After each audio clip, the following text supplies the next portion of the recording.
हर हर महादेव।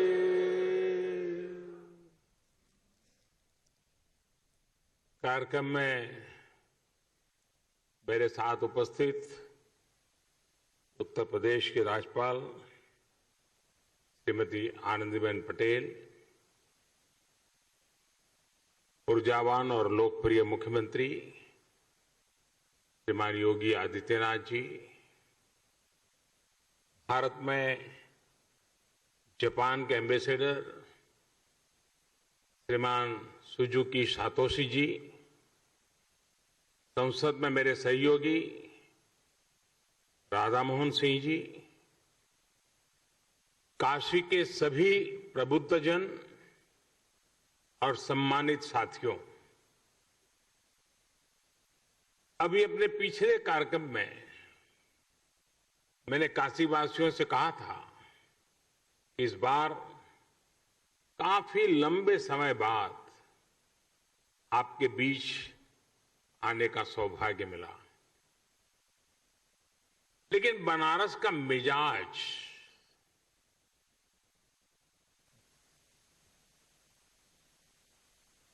मिजाज ऐसा है कि अरसा भले ही लंबा हो जाए, लेकिन ये शहर जब मिलता है तो भरपूर रस एक साथ ही भर करके दे देता है।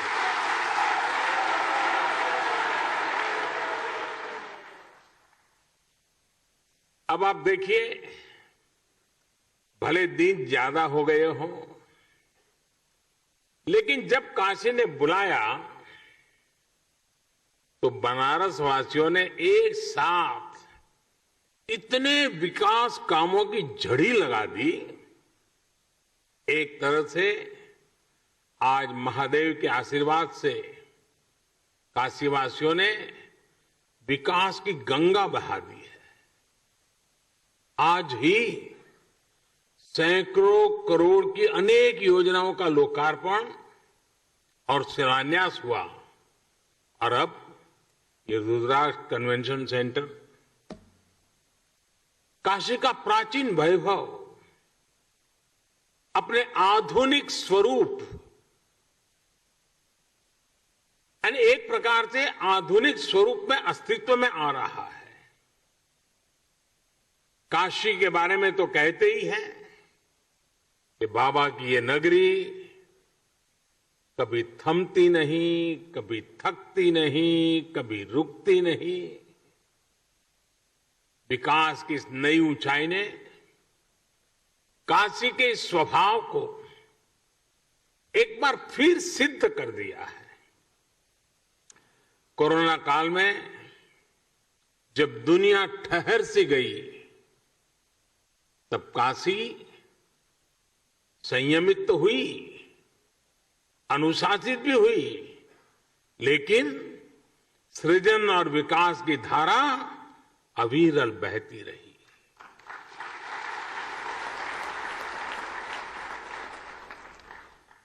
काशी के विकास के ये आयाम,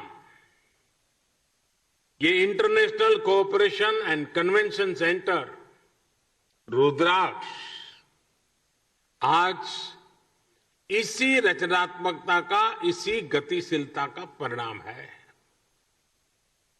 मैं आप सभी को, काशी के हर एक जन को इस उपलब्धि के लिए हार्दिक बधाई देता हूं।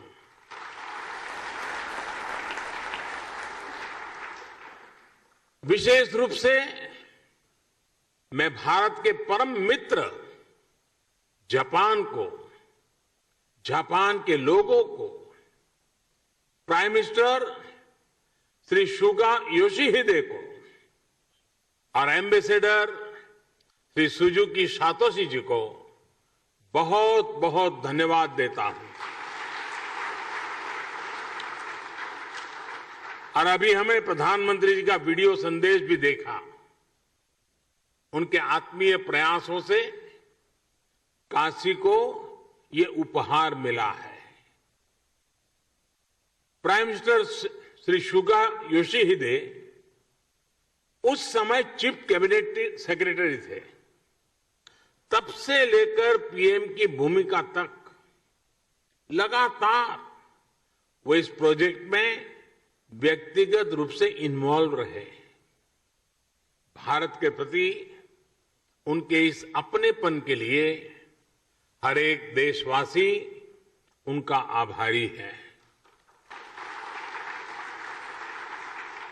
साथियों, आज के इस आयोजन में एक और व्यक्ति है जिनका नाम लेना मैं भूल नहीं सकता। जापान के ही मेरे एक और मित्र शिंजो आबे जी।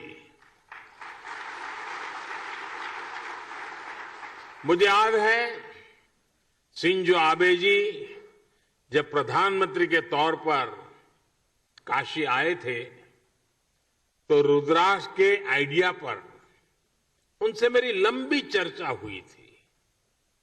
उन्होंने तुरंत ही अपने अधिकारियों से इस आइडिया पर काम करने को कहा।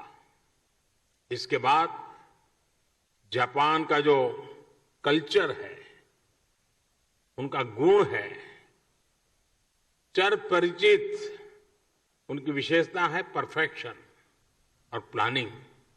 इसके साथ इस पर काम शुरू हुआ और आज ये भव्य इमारत काशी की शोभा बढ़ा रही है। इस इमारत में आधुनिकता की चमक भी है और सांस्कृतिक आभा भी है। इसमें भारत जापान रिश्तों का कनेक्ट भी है और भविष्य के लिए अनेकों संभावनाओं का स्कोप भी है। मेरी जापान यात्रा के समय हमने दोनों देशों के रिश्तों में पीपल टू पीपल रिलेशंस में इसी अपनेपन की बात कही थी। हमने जापान से ऐसे ही सांस्कृतिक संबंध की रूपरेखा खींची थी। मुझे खुशी है कि आज दोनों देशों के प्रयासों से विकास के साथ साथ रिश्तों में मिठास का नया अध्याय लिखा जा रहा है। काशी के रुद्राक्ष की तरह ही अभी कुछ हफ्ते पहले ही गुजरात में भी जापानी जैन गार्डन और काइजन एकेडमी का भी लोकार्पण हुआ था। जैसे ये रुद्राक्ष जापान की ओर से भारत को दी गई प्रेम की माला की तरह है, वैसे ही जैन गार्डन भी दोनों देशों के आपसी प्रेम की सुगंध फैला रहा है। इसी तरह चाहे स्ट्रेटेजिक एरिया हो या इकोनॉमिक एरिया, जापान आज भारत के सबसे विश्वसनीय दोस्तों में से एक है। हमारी दोस्ती को इस पूरे क्षेत्र की सबसे नेचुरल पार्टनरशिप में से एक माना जाता है।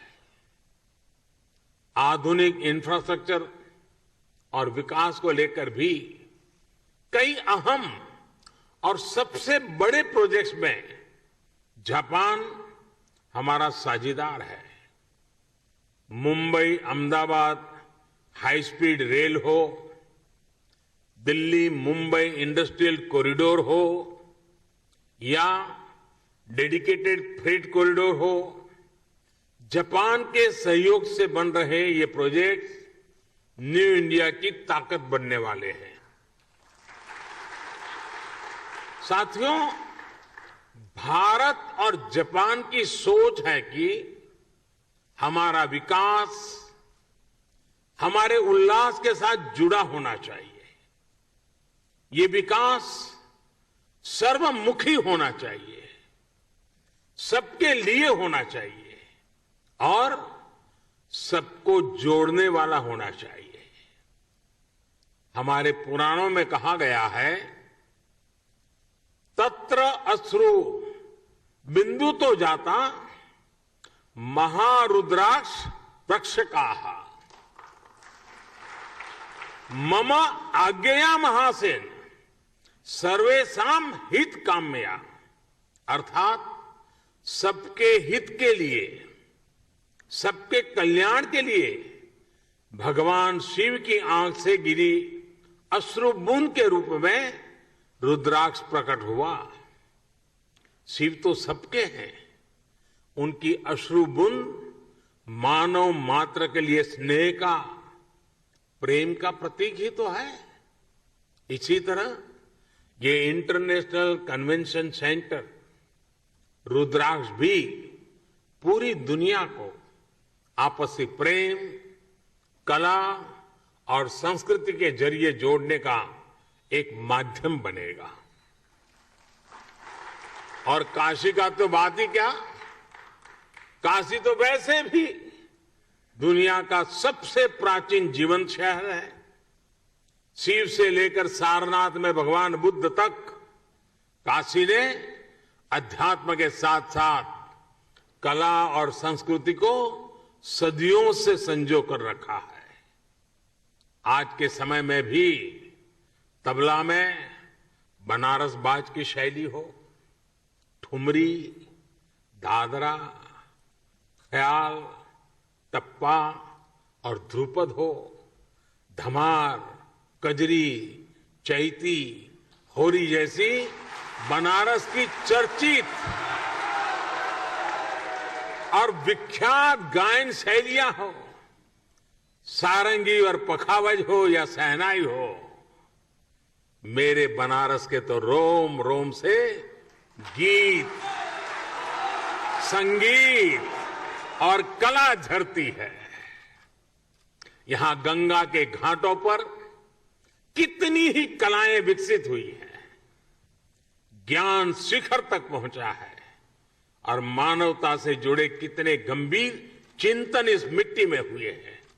और इसलिए बनारस गीत संगीत का, धर्म अध्यात्म का, ज्ञान विज्ञान का एक बहुत बड़ा ग्लोबल सेंटर बन सकता है।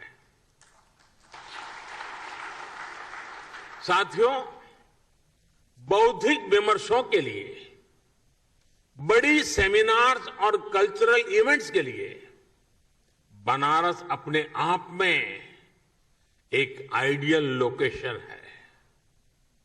देश विदेश से लोग यहां आना चाहते हैं, यहां रुकना चाहते हैं।